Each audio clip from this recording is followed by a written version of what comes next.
Ni hao and hello. So I've been getting this question a lot recently from people that I know and from different avenues on the internet.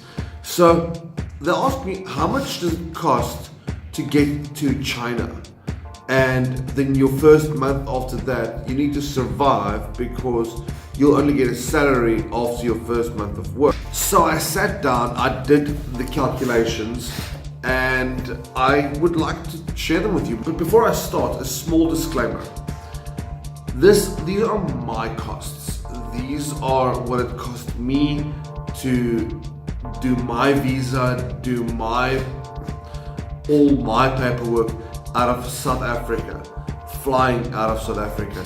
If you're from a different part of the world, it might be different for you. I will see if I can find those costs for you and link them below. This will give you a basic idea of what it will take to get here. This will be different country to country, heck, from person to person. I will be speaking in two major currencies in this video, which will be South African rands, which is from my home country, and then of course the RMB, the Chinese yuan. But I will be putting the yuan price, the rand price, and the dollar price somewhere around here for every amount that I speak about. So with the disclaimer done, let's break this down into two parts. Getting to China, you will need a couple of things. You will need police clearance and you'll need a medical checkup. Both of these need to be certified by your country's foreign affairs, which in my case was DIRCO, and then the Chinese embassy in your country. Now you can do these processes yourself, don't get me wrong, but they're insanely complicated and usually takes quite a long time. That is why there are specific people out there that help you do these things for a fee, of course, but it speeds up the process and it declutters what you still have to do at the end of the day. So getting the police clearance from your local police station cost me around 80 Rand, if I remember correctly. And the medical checkup, even though it was done by my medical aid, so I paid nothing, it will cost you around 3,000 Rand to get a full medical. But that also depends on how you are doing the medical checkup and who does it. You get certain companies that do the whole thing, or you can go to a doctor and he can send you for different tests. It depends from person to person, but I worked around 3,000 Rand. Then I couriered those to the company that helped me do this. We had a little disagreements in the beginning, but at the end they got it done within 5 days. So like I said, they do ask money for this. It will cost you more, but at the end of the day, it works out cheaper in time, I suppose. But all in all, that cost me 2,700 Rand. I got my documents back. Then with all of this done, I had to courier all my documentation to China because they need the originals this side to start with your work permit. Now your work permit you can only get once you have an invitation letter from a school, and that you can only get once the school has given you an offer. And I work through an agency, so the school will give the agency the offer and the invitation letter, and then the invitation letter is used to do your work permit. That takes around about 2 weeks. Then it comes back to you, they email it to you, you print it in color, then you get your visa, then you get on the plane, then you fly here. Okay? Easy. I know that it's not easy, but it sounds easy. But I digress. That courier to China cost me 600 Rand. After my work permit was done and sent back to me, I went to apply for my visa. Now you need to have a Z visa to work in China, first of all, and secondly, there are two ways to get your visa. The cheap way, which takes about 4 days, or the express way, which is a bit more expensive, but it only takes 24 hours to get your visa approved. In my case, I had to take the express visa because the school wanted me quite urgently. So I took the 24-hour visa, which cost me 1,800 Rand, As far as I understand, the normal visa costs about 800 rand, so it's about double what I paid about double what it's cost. But in the end, 24 hours to 4 days, it was worth it. Then of course my plane tickets.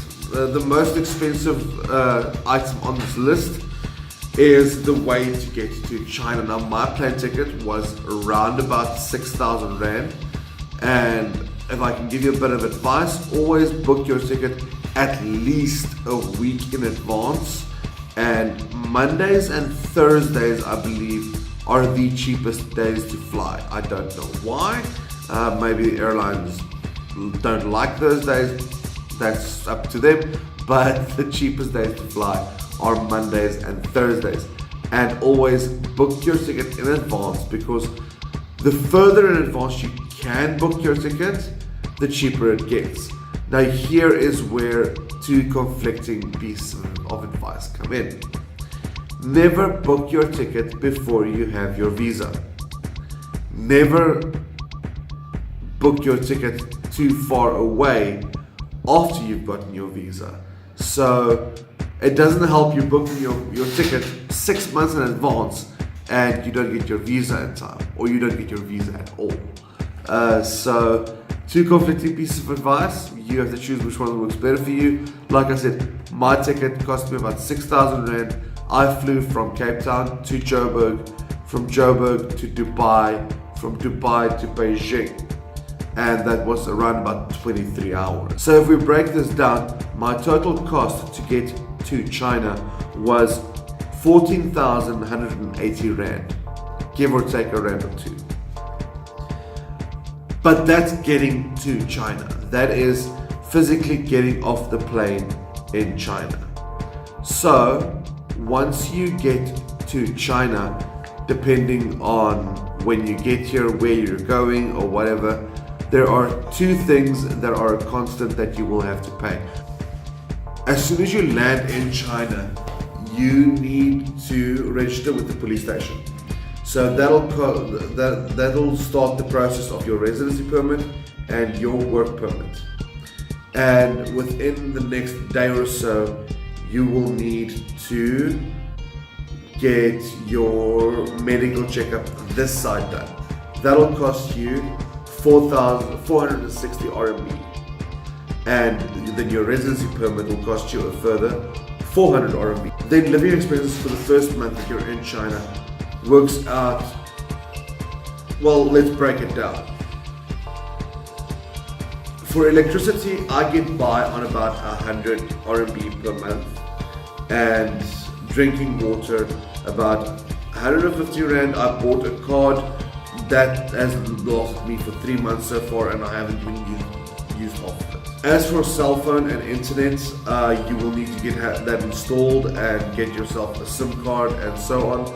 I am paying for my entire package. I'm paying under 100 RMB per month.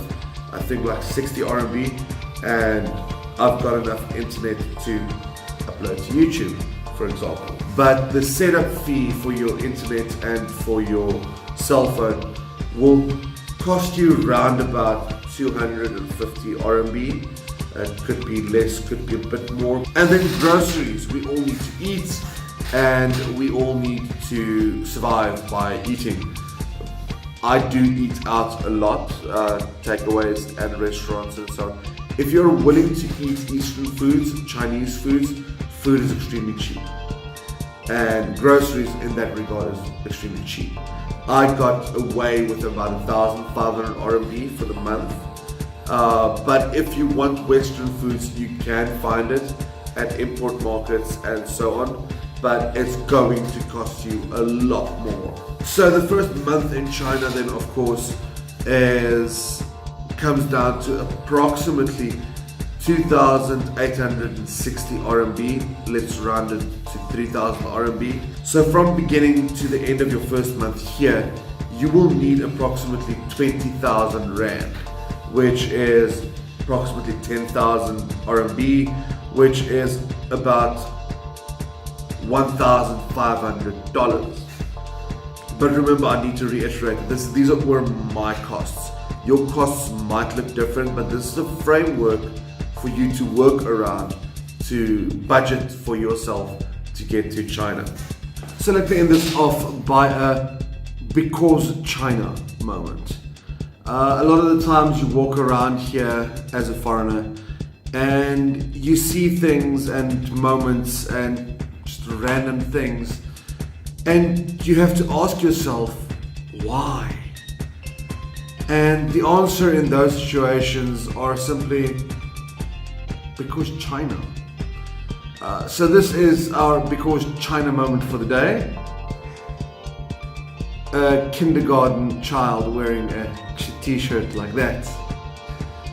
So if you made it to here, congratulations. You win, well, nothing. But while you are here, why not check out one of these channels? They're all either ex-South African or South African channels. Maybe you find something you like. With that said, thanks for watching and Zai Chen.